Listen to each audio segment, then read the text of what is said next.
Om Namo Bhagavate Vasudevaya. Hare Krishna, dear devotees. So I wanted to seek the blessing of Radha Madhav, Radha Shamsundar, Krishna, Bal Gopal, Singhadev, Jagannath, Baladev, Svada, Gaunitai, Tulsimani, Haridas Thakur, Guru Prabhupada, Srila Prabhupada, Guru Maharaj, and the assembled devotees. So, continuing on, Srimad Bhagavatam, 12th Canto, 8th chapter. It is entitled Markandeya's Prayers to Narnarayan Rishi.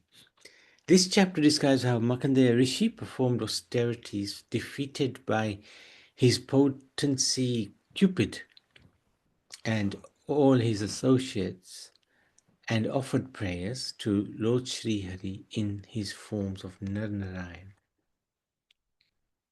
Sri Shonak was confused about the extraordinary long lifespan of Sri Markandeya, the son of Makunda, who had taken birth in Shonak's own dynasty during the current day of Brahma, yet who had moved about alone in the ocean of devastation millions of years previously, and had seen a wonderful young child lying upon a banyan leaf. It seemed to Shonak that Markandeya had lived through 2 days of Brahma. That's huge. And he asked Sri Sutta Goswami to explain this. So that's millions of years. Millions of years. Anyway, Sutta Goswami replied that after being purified by his father's performance of the subscribed rituals leading to Markandeya's Brahmanic initiation, he had fixed himself in the vow of lifelong celibacy. So he decided not to get married. Markandeya had studied these Vedic hymns and strictly observed the regulative principles. He became advanced in austerity and Vedic knowledge. He was peaceful with his matted hair and his clothing made of bark. And he was carrying the mendicant's water pot, staff, etc. So like a sannyasi, he regularly worshipped the Supreme in 5 forms: the sacrificial fire, the sun, spiritual master, the Brahmins, and the supersoul within the heart. Morning and evening he would go out begging, and upon returning he would present all the food he had collected to his guru. When his spiritual master invited him, he silently would take his meal of the day, one meal. Otherwise, he would fast. So if his spiritual master forgot to tell him one day to eat, he would not eat. Markandeya worshipped for countless millions of years. Worshipped the Supreme Lord Hari for 6 lifetimes of Manu. Wow. There are 14 Manus in one day of Brahma. In this way, he conquered unconquerable death. In the 7th Manvantara, in order to ruin and impede the sage's spiritual practice, Lord Indra sent Kamadev, Cupid, and his associates to interrupt the sage's austerities. Indra had become fearful of Markandeya's growing mystic potency. Markandeya defeated them by the potency generated from his penance. These servants of Indra found the sage sitting in meditation, having just offered his prescribed oblations onto the sacrificial fire. His eyes closed in trance. He seemed invincible, like fire personified. However, all the attempts to seduce Markandeya proved futile. While Cupid and his followers tried to harm the sage, they felt themselves being burned alive by his potency. Thus they stopped their mischief. Although the followers of Indra had impudently attacked the saintly Markandeya, yet he did not succumb to any influence of false ego. For great souls, such tolerance is not at all surprising. The mighty King Indra was most astonished when he heard of the mystic prowess of the exalted sage Markandeya, and saw how Cupid and his associates had become powerless in his presence. So this is the Maya Devi trying to lure Markandeya Rishi, but he was fixed. Then, to show mercy to Markandeya, Lord Srihari appeared before him in the form of Naranarayan. One of them was a whitish complexion, the other blackish. They both had 4 arms. Their eyes resembled the petals of blooming lotuses, and they wore garments of black deerskin and bark along with the sacred thread. They carried the mendicant's water pot, staff, and lotus seed prayer beads, as well as the all-purifying Vedas in the symbolic form of bundles of dharmakras. Their bearing was tall, and their yellow effulgence, the color of radiant lightning, appearing as austerity personified, they were being worshipped by the demigods. These 2 sages were the direct personal forms of the Supreme Lord.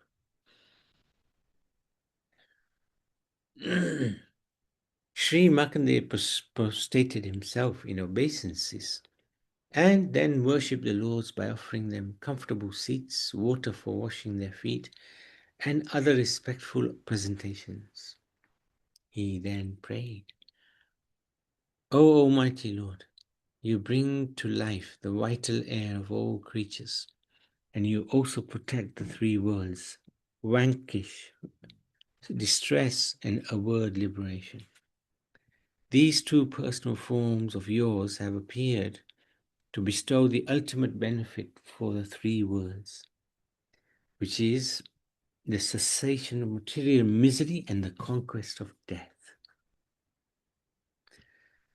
So these are the 2 things that we want to achieve through Bhakti Yoga, devotional service.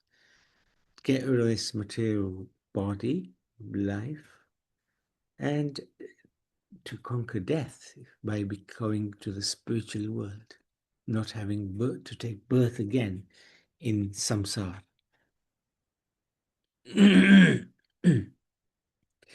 Even Lord Brahma, who enjoys his exalted position for the entire duration of the universe, fears the passage of time. Then what to speak of those who Brahma creates the conditioned souls? They encounter fearful dangers at every step of their lives.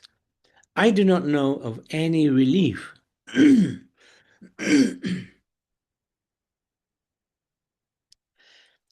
except shelter at your lotus feet, which are the very form of liberation.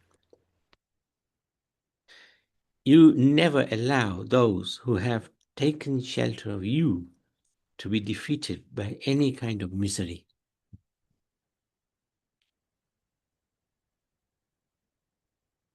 Oh yeah, okay.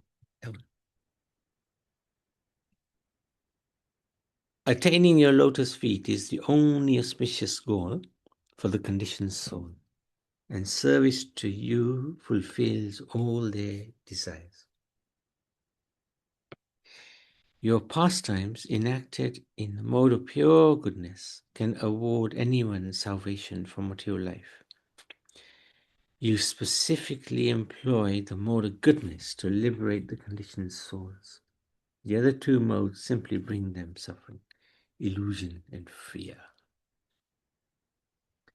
Therefore, those who are intelligent worship your personal form of pure goodness named Shri Narayan, along with Nara, who represents your unalloyed devotee. So we also know them as Arjuna and Krishna. Right? Arjuna and Krishna.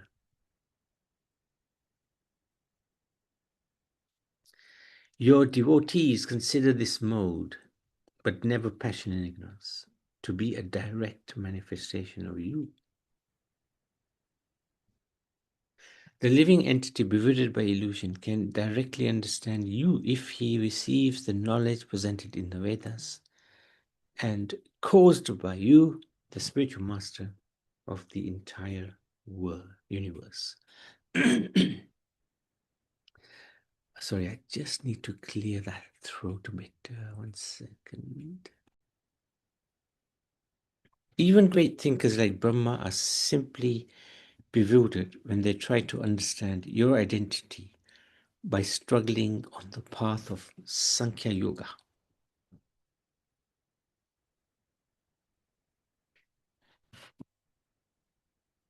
It's very hard with our material mind and senses to try to understand the unlimited. So, and the spiritual effectively. It's even difficult to understand ourselves, actually, who are eternal. So, what is the solution? It is to take shelter of the Supreme and let Him decide what He wants us to understand.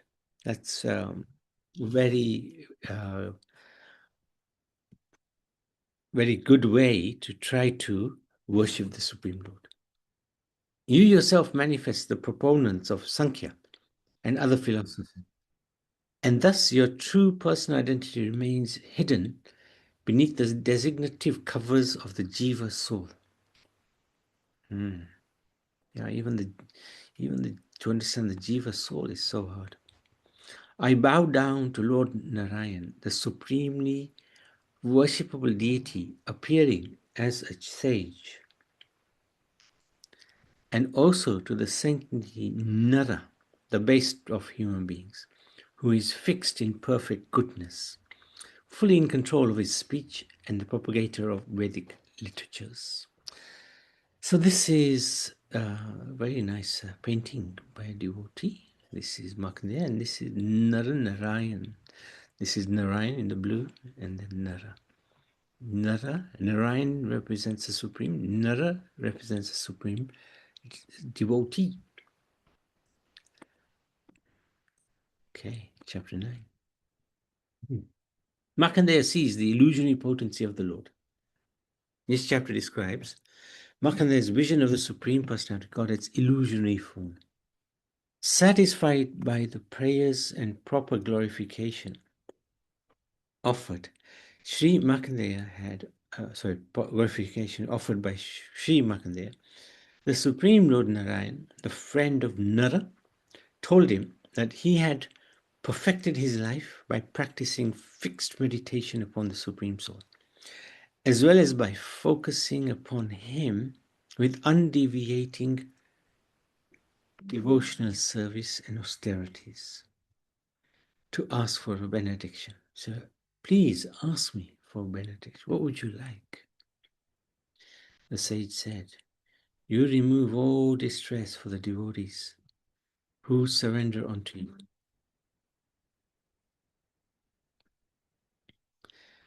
That you have allowed me to see you is all the benediction I want. Such devotees as Lord Brahma achieved their exalted position simply by seeing your beautiful lotus feet, after their minds had become mature in yoga practice. And now, my Lord, you have personally appeared before me. Although I am satisfied simply by seeing you, I do wish to see your illusionary potency, by which the entire world, together with its ruling demigods, considers reality to be materially variegated. So this is a very unusual request for the devotee to ask the Lord, I want to see your illusory potency. That's very highly unusual. I want to see your Maya. The Supreme Lord, Sri Hari, present before Makande in the form of Naranarayan, replied, so be it! And he then left for Badrikaksham. Badrikaksham is the residence of Naranarayan Rishi eternally. Thinking always of his desire to see the Lord's illusionary energy, the sage remained in his ashram, meditating constantly upon the Lord, and sometimes overwhelmed by waves of love for the Lord. Markandeya would forget to perform his regular worship. One day, while Markandeya was performing his evening worship on the banks of the Pushpabhadra, a great wind suddenly arose, accompanied by fearsome clouds, lightning, and roaring thunder. Heavy rain poured down on all sides, and 4 great oceans swallowed up the surface of the earth. In these oceans were terrible sea monsters, fearful whirlpools, and ominous rumblings. You wanted to see the devastation? He's seeing it. The sage saw all the inhabitants of the universe, including himself, tormented by all this, and he grew perplexed and fearful. As the water of devastation flooded the 3 worlds with great difficulty, Markandeya moved about all alone in this water for countless millions of years. Wow. Once, while wandering in the water, the Brahman Markandeya discovered a small island upon which stood a young banyan tree bearing blossoms and fruits. Upon a branch of that tree, he saw an infant boy lying within a leaf. The child's effulgence was swallowing up the darkness. There you go. This is a little idea of this young little child on a leaf on the tree, and this Markandeya struggling in the ocean there. The infant's features were as follows. Dark blue complexion was the color of a flawless emerald, like the color of a flawless emerald.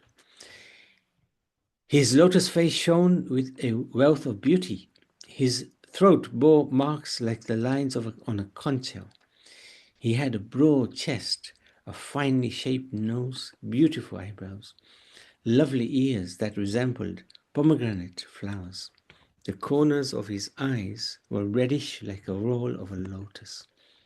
The effulgence of his coral-like lips slightly reddened the nectarian enchanting smile. As he breathed, his splendid hair trembled. His deep navel became distorted by the moving folds of skin on his abdomen. The exalted Brahman, that's Sri Markandeya, watched with amazement as the infant took hold of one of his lotus feet.